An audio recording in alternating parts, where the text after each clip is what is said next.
when something you have to do, right? Whether you want to or not. And so often we like exercise. We do it, but we do it to get it over with, right? And we're relieved when it's done, right? Like eating your vegetables. You do it because you have to, not because you really like to. Well, not because I really like to. Maybe you love vegetables, okay? Right? It's the discipline, right?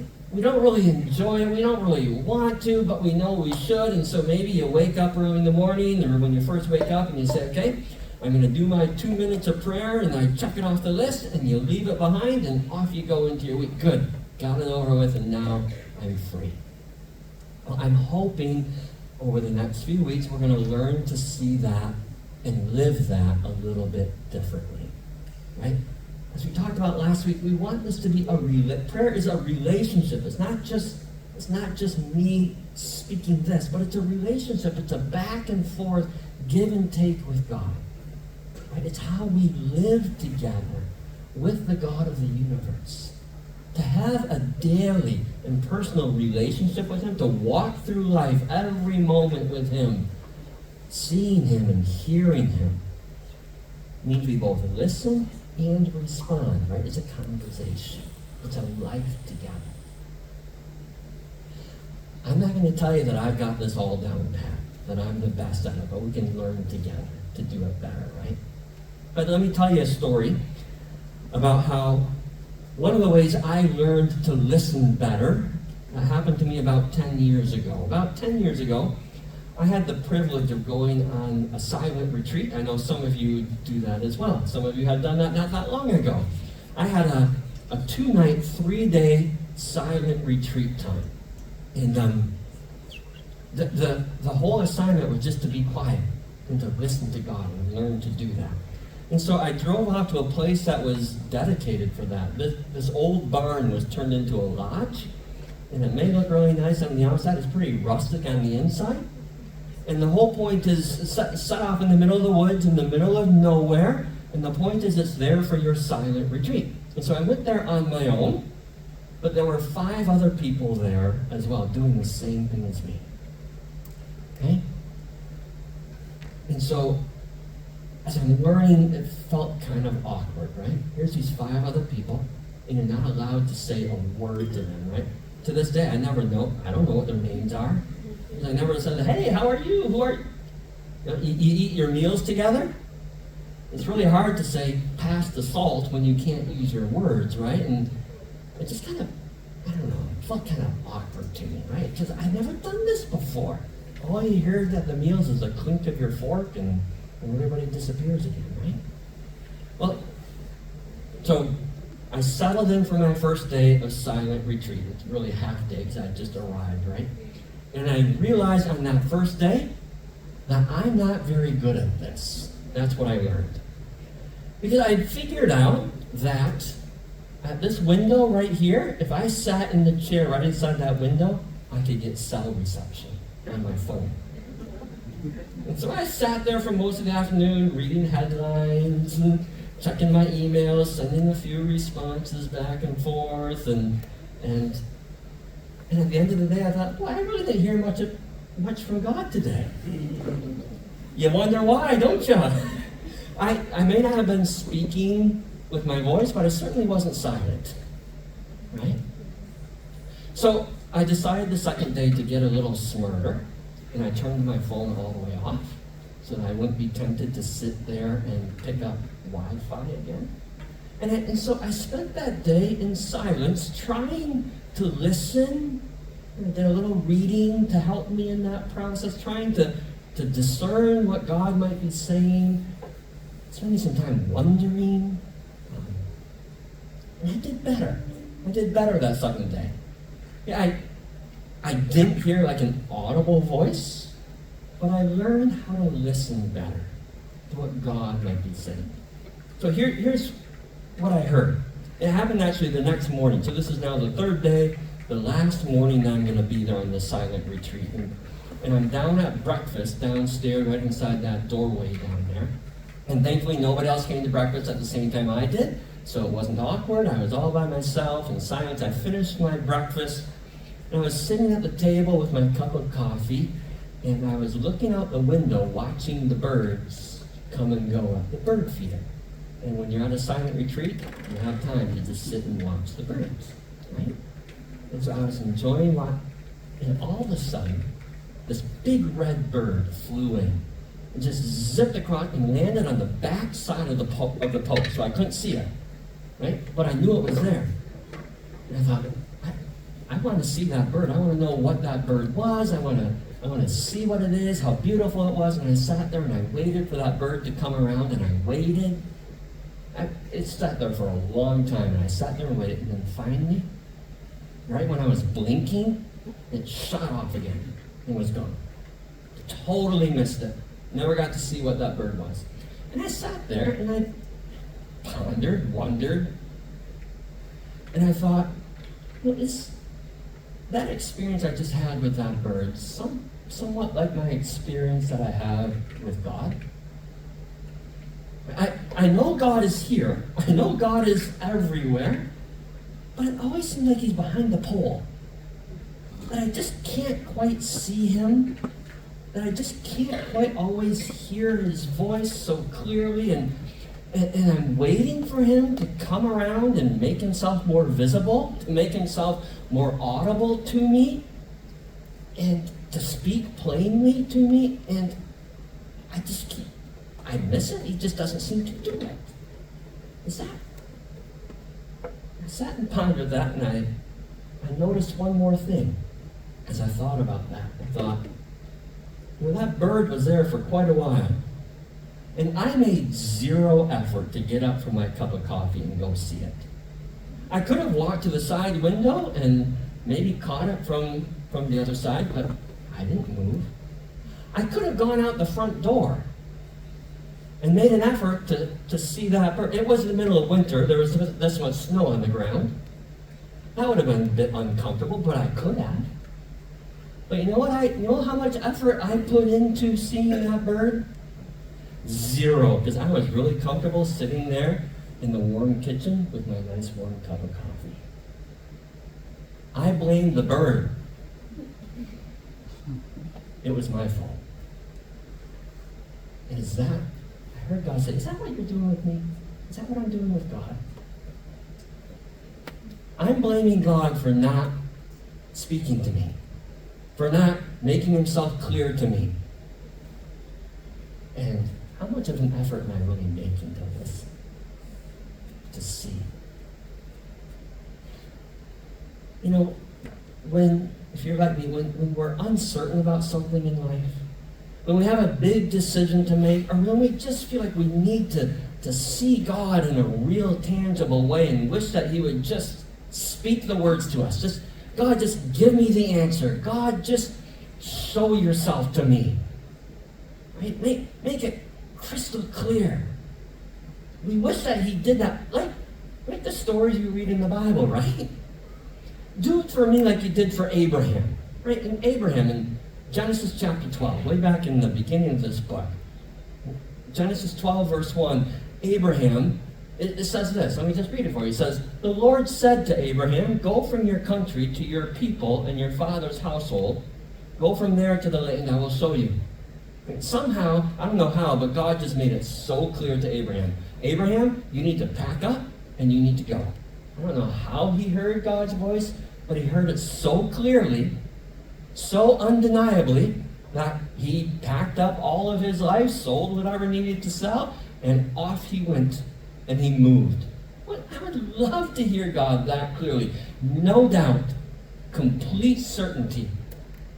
Wouldn't you love to hear God say, this is my plan for you. Let me tell you my plan for your life. Here it is.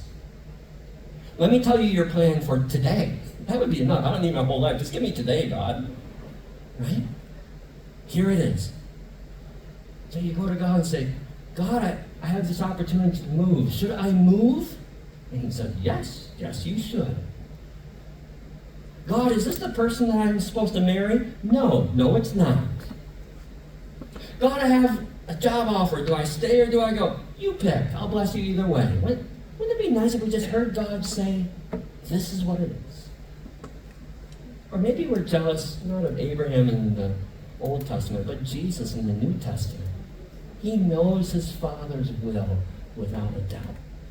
In John chapter 10, he's telling his disciples what he's planning to do. He's telling them that they don't get it. He's telling them he's going to go to a cross and die and rise again.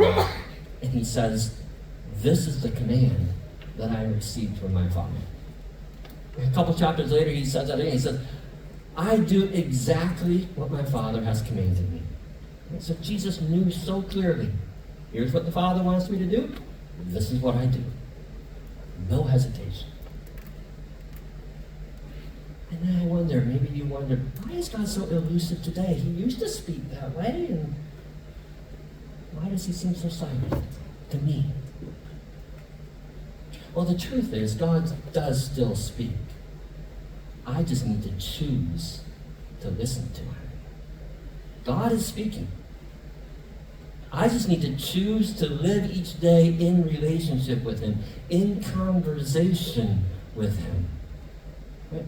If you've been here for a while, you know I often refer to the 3 key ways that we hear God speak if we aren't hearing him in audible voices like some of us do in dreams and in that way. God is still speaking through the Bible. Right? He still speaks through the Bible if we read it with an open heart and open mind, and often with other people to help us discern. Right? We just worked through the book of Proverbs. How much practical wisdom for life was in the book of Proverbs? How many times didn't God speak to you in that series and say, this is for you. This is wisdom I need you to hear. This is for your life. Maybe you listened, maybe you didn't. But he's speaking. But God is still speaking through prayer. As we're going to talk about in this series, when we learn to tune our ears to what he's saying, to the conviction that he gives us in our hearts and in our minds and in our souls, God is still giving us those inklings, those whispers of the Holy Spirit when we talk to him. God is still speaking to us through other trusted believers who help you discern those big questions and help you discern what God is saying and where he's leading, and you do it in community together.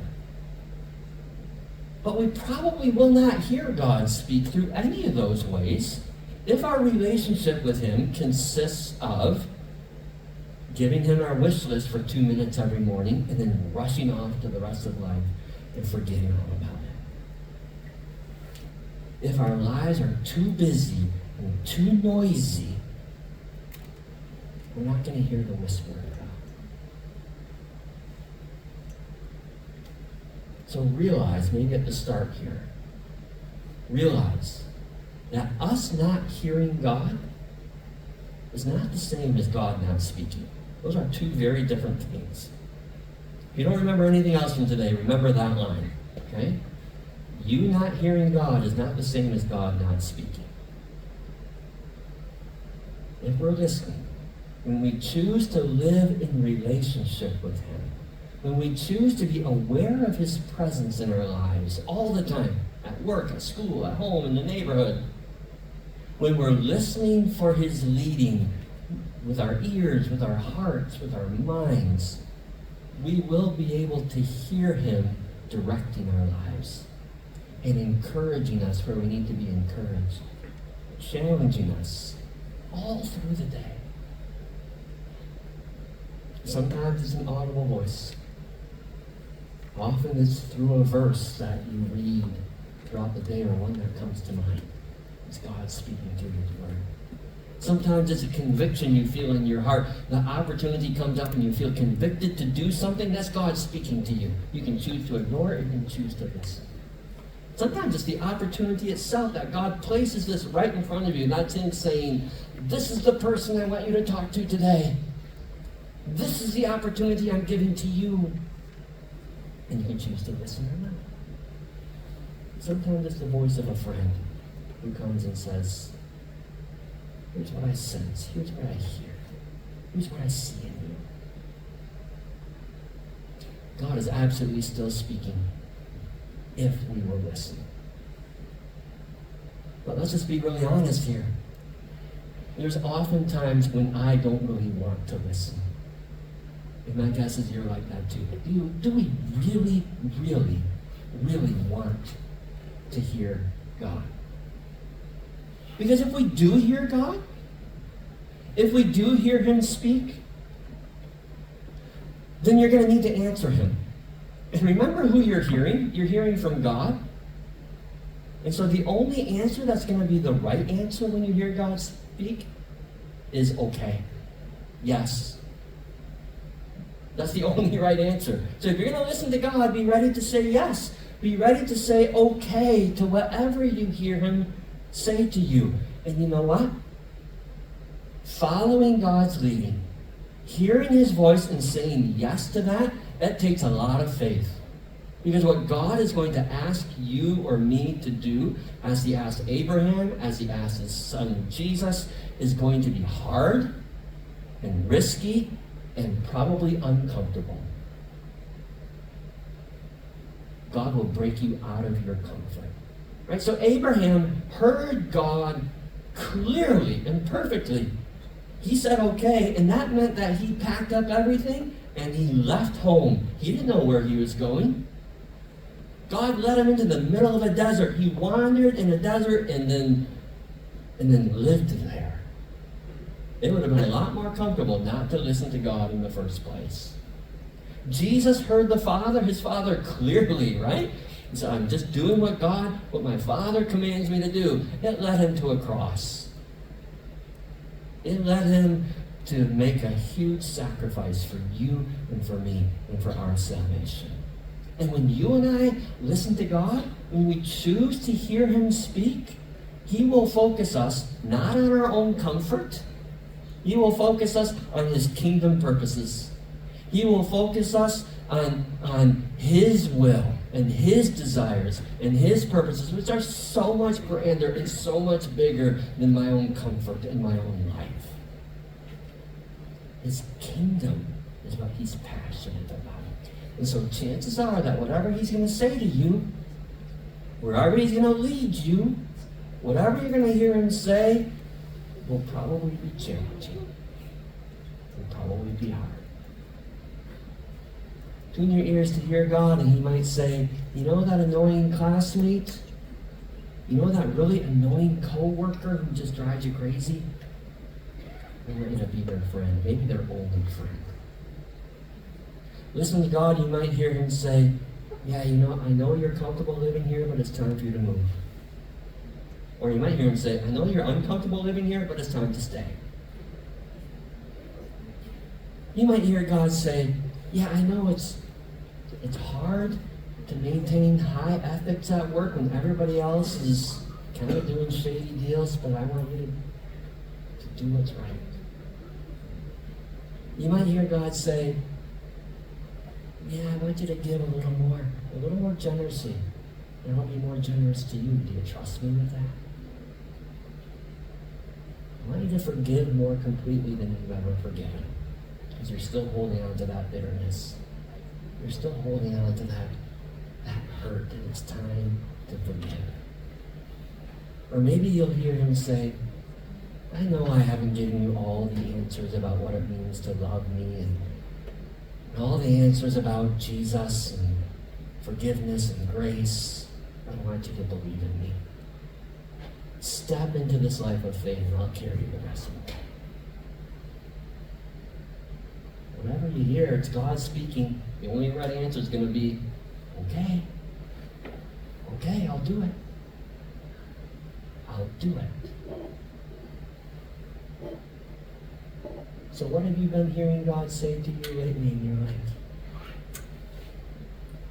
If anything, maybe you haven't been listening. And maybe some of you are saying, yeah, God's been whispering in my ear. I've been saying no thanks. No thanks. I prefer not to. It's not the right answer. Too often we hear God. I remind them when my kids were little, and I start saying something to them they didn't want to hear. And they just stick their fingers in the ear and say, I can't hear you. I can't hear you. Right? They knew what I was saying. They knew it's time to clean up. I can't hear you. Don't we do that with God? I can't hear you, God, but I don't want to hear what you just said. So, I think there's one more lesson to learn from both the Old Testament and the New Testament people that we're looking at, examples of listening, Abraham and Jesus. Because we've seen both listened to God and heard him, right? They both said okay to what God said, and it was difficult, and it was hard, and even painful. But we can't miss the last part of their stories. They did those things. They listened to God. They did what he said, and they were blessed because they did. Right? So yes, Abraham packed up everything, left everything he knew, moved into the middle of the desert and settled in there. And because he listened, because he said okay, because he obeyed, he became the father of God's chosen people and the father of the family of Jesus Christ. Right? God promised him, he said, if you go, I will make you into a great nation, and I will bless you, and I will make your name great. And that's exactly what God did, right? The path was not the easiest, but it was the best. And God's blessing came through obedience. And look at Jesus, right? Following Jesus' path, God's path for him, led him to a cross, led him to a tomb. It was hard. It was hard. But because he did it, he was raised from the dead, and he has given us forgiveness. He has given us eternal life in him. And you know what? Because he followed the Father's plan, because he listened and said okay and obeyed, he is now seated at the right hand of God the Father in all the glory. Right? He has the ultimate victory. Right? In Hebrews 12, verse 2 tells us why Jesus did what he did. Hebrews 12, verse 2 says that for the joy set before him, he endured the cross, scorning its shame, and then sat down at the right hand of God the Father. Don't miss that. For the joy set before him. Jesus knew that the joy, the ultimate joy, came from listening to the Father, doing what the Father says. That's where joy comes from. It may not always feel like it to you and to me. It doesn't always feel like it to me. But God always has our joy, our ultimate joy in mind. Yes, being faithful to God, saying okay to his leading can be really hard. It can take sacrifice. It can come at a cost. It can take steps of faith, which are always nerve-wracking. But the joy that God promises makes it all worthwhile. Right? The joy of being in a loving relationship with God the Father in this life, and then perfecting that relationship for eternity. The joy of playing a part of bringing his kingdom here into this world, bringing his kingdom into your workplace or into your neighborhood and into your family, and seeing Jesus move through you. What a joy that is. The joy of hearing God the Father say to you, well done. Well done, good and faithful servant. For the joy set before you, you hear God and say, okay. So this is your invitation to start this conversation with God, this relationship with God, to grow in this relationship with God. To start maybe, first of all, wanting to actually listen, wanting to hear God's voice, and paying attention to him. While at the same time preparing your heart and preparing your mind to say, okay, I have that right answer. When you do hear God, the right answer is, okay, I'll do it. And to discover what strength he gives you in the process and what joy he brings you. So here's my invitation to you. I'm going to give you a word each week, I said. Your word for this week is simply the word okay. Listen for God's convicting.